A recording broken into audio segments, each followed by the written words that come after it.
Bonjour à toutes et à tous, vous écoutez Cinécast, salut Thibaut. Salut Guillaume. Aujourd'hui on vous parle d'un documentaire disponible sur Apple TV+, un documentaire réalisé par Werner Herzog avec Clive Oppenheimer qui est un... Volcanologue. Et pourquoi c'est un volcanologue? Tout simplement parce qu'il s'agit de boules de feu, de météores. Je ne sais pas si ça explique le fait qu'il soit un volcanologue, mais ça explique pourquoi il est là, en tout cas. Exactement. Donc c'est un documentaire qui est consacré en fait aux météores depuis la nuit des temps.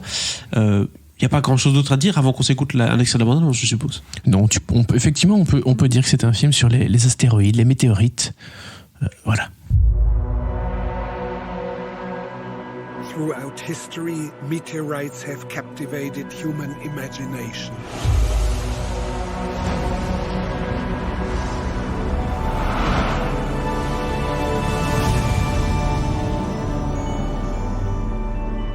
Each one of these stones from darker worlds has its own story. And the bigger ones have changed entire landscapes. But they also have left a deep impact on cultures. Our voyage took us to wherever large fireballs had plunged down to Earth. It's a very special place for us. That's where we feel the presence of our ancestors. How might the church react if NASA detects a really threatening object hurtling towards us? I'll be honest, we'll pray. What else can you do? Every element in our body was synthesized in other stars before it got here. Peut-être déjà la première question, je ne sais pas si tu as la réponse Thibaut, c'est comment ça se fait que Werner Herzog est intéressé par les météores à ce point-là, au point d'en faire un documentaire? Écoute, Werner Herzog, je pense qu'il a atteint un point dans sa carrière où il a fait, à mon avis, plus de documentaires que de films, de fiction. Pourtant, il en a fait des grands classiques du cinéma. Évidemment, Aguirre et la colère de Dieu dans les années 70. Oui, je le dis bien, j'ai eu un doute maintenant. Cerro Torre aussi, un grand film. Rescue Dawn. Et pourquoi tu rigoles? Parce que et son remake de Bad Lieutenant qui était sorti il y a une dizaine d'années. Enfin bref, il a quand même fait quelques films. Werner Herzog. Il est acteur aussi parfois. Hein, on l'a vu ces dernières années dans Jack Reacher notamment, dans lequel il jouait le méchant. Mais depuis le début de sa carrière, il fait aussi des documentaires. Et depuis surtout une dizaine d'années, il fait énormément de films sur la planète de manière générale, mais c'est surtout les volcans. Je pense que c'est un de ses documentaires les plus connus, c'est Au fin fond de la fournaise, qui était sorti sur Netflix il y a 4-5 ans. Mais il a fait un film qui s'appelle Into the Abyss aussi. Donc je pense que tu imagines bien dans quelle de quoi il s'agit, partie de la Terre ça se situe. Il fait des choses politiques aussi. Il en a fait un sur Gorbatchev il y a 2 ans. Mais voilà, ici, les météorites. Je suppose que le but d'aborder les météorites, c'est aussi de parler des différentes croyances, des mythes autour forcément des météorites et de un peu l'impact humain, enfin le lien entre le social et du coup le scientifique, quoi. Exactement, et je trouve que c'est la grande réussite du film, c'est-à-dire que chaque civilisation, chaque culture a interprété les météorites à sa façon. Elles n'ont pas la même signification pour tout le monde, donc ça c'est forcément chacun en a retiré des choses différentes.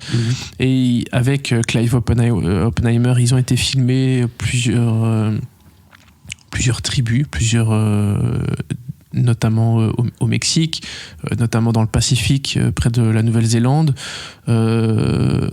On va les voir en Alsace aussi, où on voit l'impact qu'a eu une météorite, pas l'impact physique, mais l'impact culturel qu'a eu une météorite au Moyen-Âge. Et donc tu vois vraiment tout ce que les humains ont imaginé, ont retiré de ces différentes météorites. Parce que bon, physiquement, et c'est le titre du documentaire, c'est une boule de feu, c'est vraiment donc forcément ça a une signification divine ou mystique, pour pour la plupart des populations.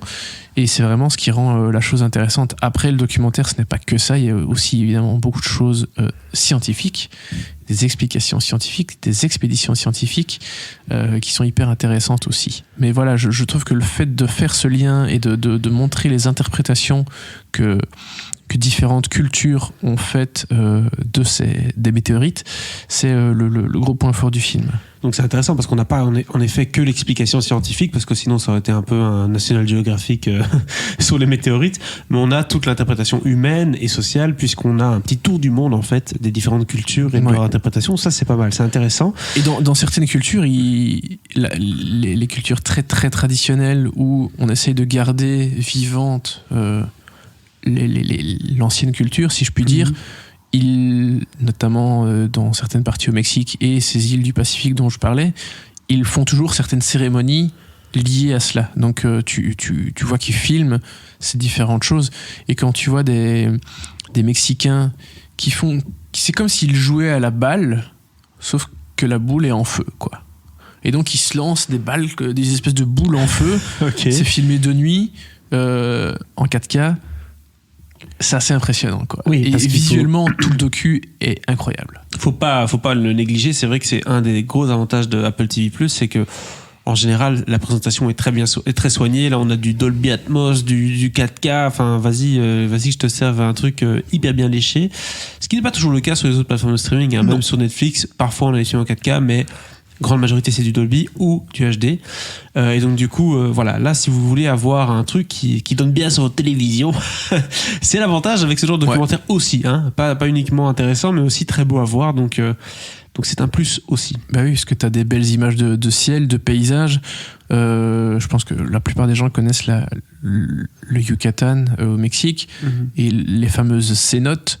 En fait, ces cénotes sont donc des trous, des espèces de trous d'eau, si on veut, des espèces de cavités, de grottes, de cavernes, dans toute cette région du Mexique, qui sont dues à l'impact de ce qu'on estime être la plus grosse météorite qui ait frappé la Terre, quoi. Et donc, bref, il y a plein d'explications sur différentes météorites, hein, et il y a des trucs très très scientifiques aussi.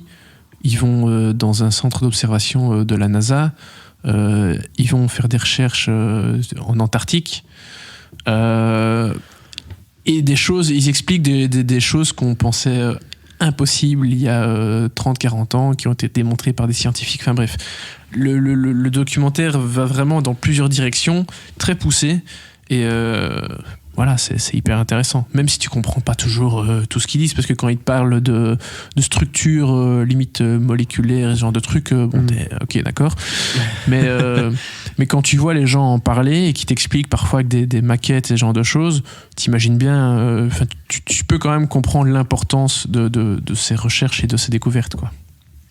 Très bien, écoute, as-tu un mot de la fin à dire sur ce documentaire-là? Y a-t-il autre chose qui t'a vraiment plu, que tu voulais souligner?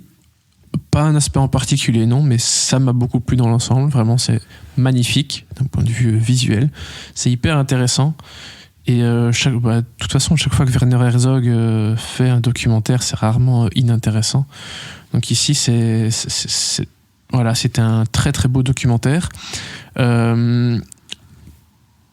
Co-réalisé que Clive Oppenheimer, qu'on a vu en fait déjà dans un des documentaires précédents de Werner Herzog il y a une dizaine d'années. Et donc voilà, c'est une jolie réussite à laquelle je donne un très joli 3 étoiles. 3 étoiles du coup pour ce documentaire Boule de Feu, disponible dès maintenant sur Apple TV+.